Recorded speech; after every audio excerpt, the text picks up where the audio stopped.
The year was 1916. Woodrow Wilson was president, and the country was not yet involved in World War I.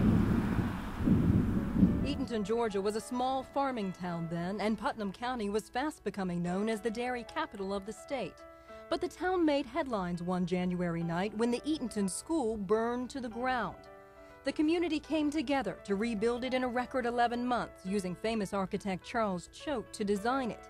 It would serve generations of students and hold decades of memories. Martha Adams was a second-generation graduate. It was a real easy time.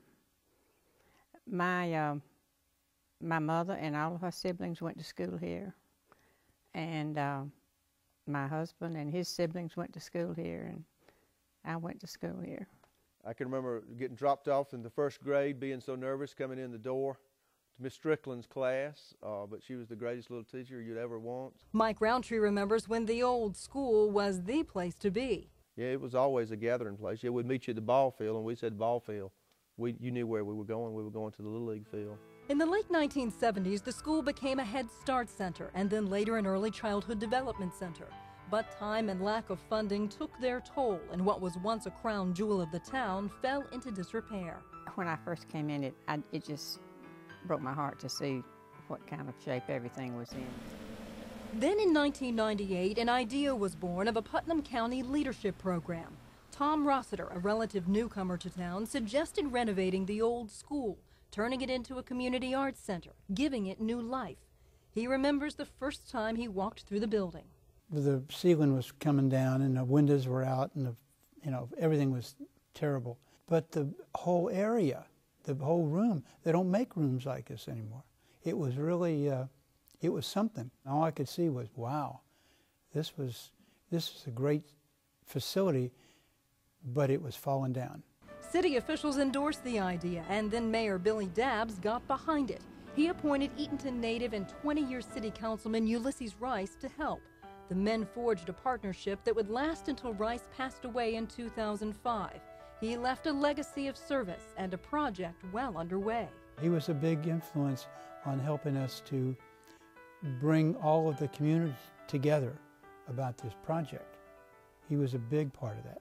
The project began with what Rossiter called hanging pictures in people's minds and the creation of 3 committees. The Auditorium Committee was chaired by Dottie McLean. The Museum Committee was led by Maud Hicks. We created the committees and got people involved, and it took a life of its own. And Marcia Sickfelin took the helm for the Landscape Committee. Her task would come first, recreate that old gathering place out front. Tom had the idea, the vision, to improve it and make it into something beautiful where people would want to come. And since I had been a landscape designer, he made it sound very simple and said, could you just draw out this little sketch? Just pencil and paper, nothing fancy. It would become known as the Plaza. We wanted something that would be like a gathering place where people would come with families. And how they came. The Plaza was a hit from the start. A beautiful park with benches, a fountain, and plenty of room for fun. Young and old came by the hundreds to enjoy weekend picnics, bands, and cookouts. And with that momentum, the building renovation began with the incorporation of the Eatonton Putnam Arts Foundation, or EPAF.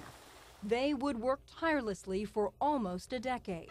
Their greatest challenge, raise enough money to complete the plan. We received a lot of matching funds from companies, and a lot of people in town jumped on board and just started giving money toward the building. The estimated $2.5 million project received its first $40,000 from a state of Georgia grant, and the ball was rolling on a campaign that would be included in 2 splost votes. But local businesses and individuals would ultimately contribute the vast majority of the money needed for the renovation. Mayor John Reed knew it was hard-fought fundraising for a building that would serve the whole county. It was a challenge to convince people that we needed to put that much money into the splash to make this building a reality, and to convince them that it was not just a citywide project, but it would benefit the whole county. With funding underway, so was the extreme makeover. The roof was caving in, ceilings were rotting, windows were broken out, and the plaster was coming off the walls. The auditorium had holes in the floors, broken pipes, and water damage. I can remember from time to time, Tom would come by and say, "Oh no, we've got this," and the price just went up. For years, EPAF guided every change with the help of architect Dan Lemberg and Keystone Builders. Cranes came in and scaffolding went up. The work was slow, the project was massive, but renovation was only half the battle. The rest was holding on to interest and support. That was the biggest challenge, just keeping everybody smiling and saying, yeah, we're with you. So new hard pine floors went down over the split and rotting hardwoods. The missing and damaged ceiling tiles were replaced with new. What had been an open porch became a glassed front lobby. The old classrooms were transformed. The south wing, once neon peeling paint and crumbling plaster, became the new home for the Putnam County Chamber of Commerce. It adjoins a welcome center for Eatonton visitors, and out front an elegant conference room for community meetings. The north wing became a state-of-the-art reception hall with space for community and private events. Next door, a large catering kitchen complete with serving counters. And down the hall, a historic classroom recreated by the museum committee with its original blackboard and desk. And at the heart of it all, the old auditorium became a new 500-seat theater, complete with a restored balcony and comfortable chairs. The theater now has an expanded stage equipped for professional productions with an orchestra pit and elegant dressing rooms with restrooms on each wing. There is state-of-the-art lighting, an elaborate sound system, and box seats for prime viewing. The old school now breathes new life. We're going to be exposed to so much more than probably we ever were because of this. So I'm excited. I'm really excited. And so a century after the community came together to build on the ashes, it came together again. This whole building, it was about the people. And this is all for them. To build on the old foundation, a new center with a new purpose for a new generation.